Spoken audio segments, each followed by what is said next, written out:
రామ్ గోపాల్ వర్మ అరెస్టుకు ఒంగోలు పోలీసులు రంగం సిద్ధం చేశారు. హైదరాబాద్లోని ఆయన ఇంటికి వెళ్లారు. మరింత సమాచారం మా ప్రతినిధి రమేష్ ప్రత్యక్ష ప్రసారం ద్వారా అందిస్తారు.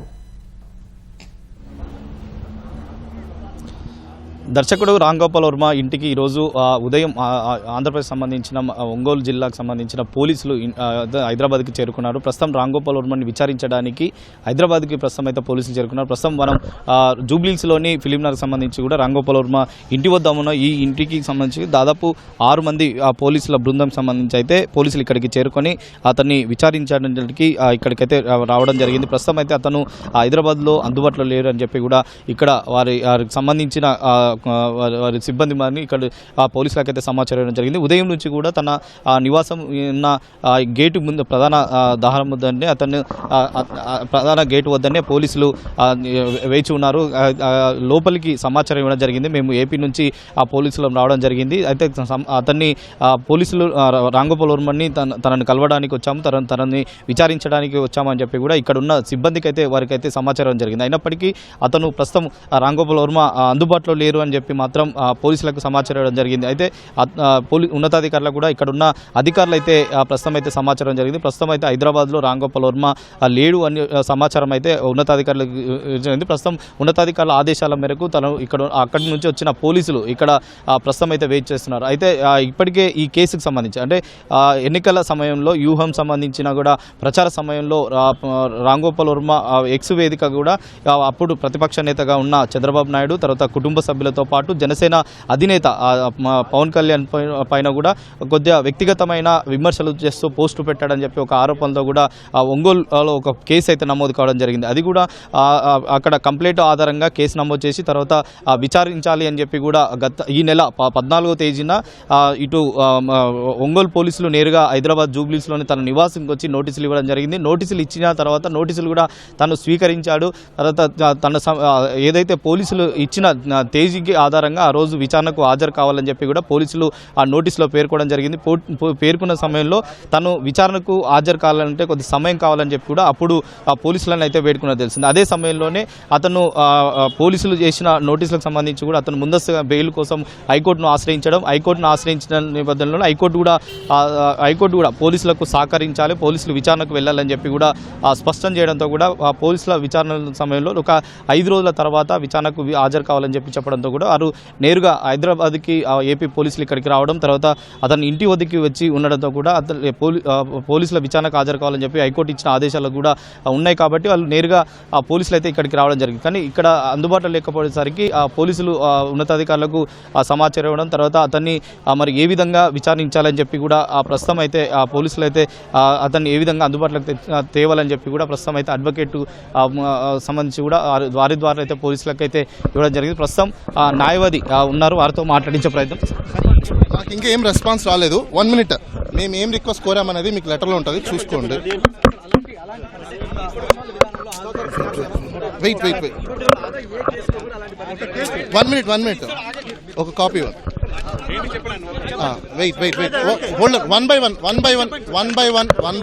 by 1 please wait 1 second 1 by 1 చెప్పండి. ఇప్పుడు క్వశ్చన్స్ ఏం చెప్పండి.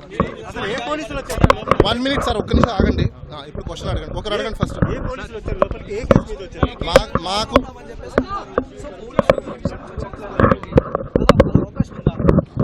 digital policing.gov.in అనేసి మీరందరూ కూడా చెక్ చేసుకోండి. తెలియకపోతే ట్రైనింగ్స్ వాళ్ళు తీసుకోవాలి. డిజిటల్ పోలీసింగ్ అనేది ఇండియన్ గవర్నమెంట్ ఇంట్రడ్యూస్ చేసిన తర్వాత, కొత్త చట్టాలు వచ్చిన తర్వాత, హైబ్రిడ్ సిస్టమ్ అనేది మొదలైన తర్వాత సుప్రీంకోర్టు ఒక జడ్జిమెంట్లో విట్నెస్లని అలానే అక్యూజ్లని కూడా వర్చువల్ మోడ్లో తీసుకోండి అని చెప్పేసి చాలా సందర్భాల్లో చెప్పింది. కాబట్టి కొన్ని సర్కమ్స్టెన్సెస్లో మేము కూడా అదే హైబ్రిడ్ సిస్టమ్ని అమలు చేయండి. ఎందుకంటే ఇన్వెస్టిగేషన్ డిలే అవ్వకుండా మీకు ఇన్వెస్టిగేషన్ త్వరగా కావాలనుకున్నప్పుడు ఖచ్చితంగా మీరు ప్రెజెన్స్ అనేది మీకు ఆన్లైన్లో కూడా దొరుకుతుంది. ప్రీ షెడ్యూల్ అయిపోయింది కాబట్టి అని ఆ మోడ్ని మేము మీరు అడాప్ట్ చేసుకోండి, ఎక్సర్సైజ్ చేయండి అని చెప్పేసి అని కోరున్నాము. లేదండి, క్రిమినల్ కేసెస్లో కూడా అలాంటివి అలౌడ్ ఉన్నాయి. టైం కావాలని చెప్పి మీరు అడిగారు. ఓకే, రెండోసారి డిజిటల్ వర్చువల్ విధానం అనేది తెర మీద తీసుకొస్తారు. అవును. ఈ గందరగోళం అంతా ఏంటి అసలు? ఇక్కడ గందరగోళం ఏముంది? ఇప్పుడు నీకు పని ఉంది, పని లేనప్పుడు నువ్వు ఎక్కడ పని లేదా కాముకుంటావు, పని ఉన్నప్పుడు ఏం చెప్తావు? నాకు ఆ టైంలో కుదరలేదు, మళ్ళీ టైం కావాలని అడుగుతావు. యాజ్ ఇట్ ఈస్ అదే అడిగాం. దీంట్లో గందరగోళం ఏముంది? ఇప్పుడు ఏ వ్యక్తికైనా స్వతంత్రంగా వాళ్ళ యొక్క షెడ్యూల్స్ని చూసుకొని ఇన్వెస్టిగేషన్కి కోఆపరేట్ చేయాలి. అరెస్ట్ ఎప్పుడు చేస్తారు? కోఆపరేట్ చేయనప్పుడు. కోఆపరేట్ చేస్తాను కుర్రో ముర్రో అని మొత్తుకొని మేము లెటర్లు రీప్లైలు ఇస్తున్నప్పుడు ఇంకెక్కడ గందరగోళం ఉంటుంది? ఇక్కడ గందరగోళం ఎవరు సృష్టిస్తున్నారు? మీరందరూ, మీ మీడియా అందరికీ నేను కోరేది ఒకటే, ప్రజలకు మీరు కూడా చెప్పండి. ప్రతి ఒక్క కేసుల్లో ప్రజలు కూడా తెలుసుకోవాల్సిన అవసరం ఉందంటే ఆర్టికల్ 19, ఆర్టికల్ 21 అనేది ప్రతి ఒక్కరు అమలు చేసుకోవాలి. ఒకవేళ చిన్నాలు ఇలాంటి కేసెస్ కానీ పడినప్పుడు వాళ్ళ యొక్క జీవనోపాధాన్ని పక్కన పెట్టేసి కేసెస్కి అటెండ్ అవ్వాలన్నప్పుడు వాళ్ళ యొక్క రిప్లై పంపించేసి ఎప్పుడు వస్తాము ఎప్పుడు రాము అనేది క్లియర్ కట్గా పోలీస్ వాళ్ళకి చెప్పచ్చు. సో అదే మేము చెప్తున్నాము. కాబట్టి పోలీస్ వాళ్ళు కూడా ఇలాంటి చిన్న చిన్న కేసెస్లో కూడా ఇది హీనియస్ క్రైమ్ కాదు కాబట్టి ఇన్వెస్టిగేషన్ అంత త్వరగా ఇది కంప్లీట్ చేసేసి అంత లీగల్ ఇంజరీస్ ఏం జరిగిన కేసెస్ కాదు. ఇవన్నీ ఓన్లీ వర్చువల్లో జరిగిన కేసెస్. అవునా కాదా అని చెప్పేసి టైం పడుతుంది, అదే ఐఓ డిసైడ్ చేస్తారు. మాకున్న వెసులుబాటు ప్రకారము, లా ప్రకారము మాకేవైతే ఫెసిలిటీస్ మేము కావాలని కోరుకుంటున్నామో ఆ ఫెసిలిటీస్ అన్ని మేము అడగడం అయితే కోరడం అయితే జరిగింది. ఇంకా వాళ్ళు ఏం రీప్లైలు ఇస్తారో ఏంటనేది మేము కూడా ఒకసారి మేము పరిశీలిస్తాం. అది ఒకటి యాంటిసిపేషన్ అంటే ముందు జాగ్రత్త తీసుకోవడంలో ఎవరైనా తీసుకుంటారు. కాబట్టి అదే విధంగా మేము కూడా ముందస్తు జాగ్రత్తలు మేము కూడా తీసుకుంటున్నాం. ఎందుకంటే పోలీసు వాళ్ళు ఎవరు, ఇంకో విషయము, ఇప్పుడు ఇక్కడికి ఆంధ్ర పోలీసు వాళ్ళు వచ్చున్నారు, ఇది తెలంగాణ జ్యూరిస్డిక్షను. పాస్పోర్ట్ లేకుండా, అదే విధంగా లోకల్ ఇంటిమేషన్స్ లేకుండా, ఏమీ లేకుండా డైరెక్ట్గా పోలీసు ఎలా వచ్చేస్తుంది? రావడానికి లేదు. బై ద వే మీకు క్లారిటీ ఇస్తున్నా, పోలీసు వాళ్ళు ఏ స్టేట్లో పడితే ఆ స్టేట్లో పర్మిషన్ లేకుండా, పాస్పోర్ట్ లేకుండా రావడానికి లేదు. మీడియాలో అందరూ వేయండి, వాళ్ళకి పాస్పోర్ట్ ఇష్యూ చేయాలి. తెలుసా మీకు? కన్సర్న్ డిపార్ట్మెంట్ వాళ్ళు ఎవరైతే ఉన్నారో, వాళ్ళ హెడ్స్ ఎవరైతే ఉన్నారో పాస్పోర్ట్ ఇచ్చి పంపించి లోకల్ పోలీస్ స్టేషన్లో అక్కడ ఇంటిమేషన్ ఇచ్చి మాకు ఇంటిమేషన్ ఇవ్వాలి. ఏ కేసు అది కొన్ని కేసెస్లో మాత్రమే ఉంటాయి. అవి హీనియస్ క్రైమ్స్. అవి మర్డర్లు, రేపులు, అమ్మాయిలు ఎత్తుకపోవడము, లేకపోతే దొమ్మిలు, దోపిడీలు ఇలాంటి జరిగిన కేసులో. ఇది ఆన్లైన్లో ఏదో పోస్ట్ పెట్టారని చెప్పేసి, ఎవరో మనోభావాలు దెబ్బతిన్నాయని చెప్పేసి ఎవరి మీద పోస్ట్ పెడితే, ఎవరో పోయి కంప్లైంట్ పెడితే ఇంకొకరి మీదకి రావడం ఏంటి?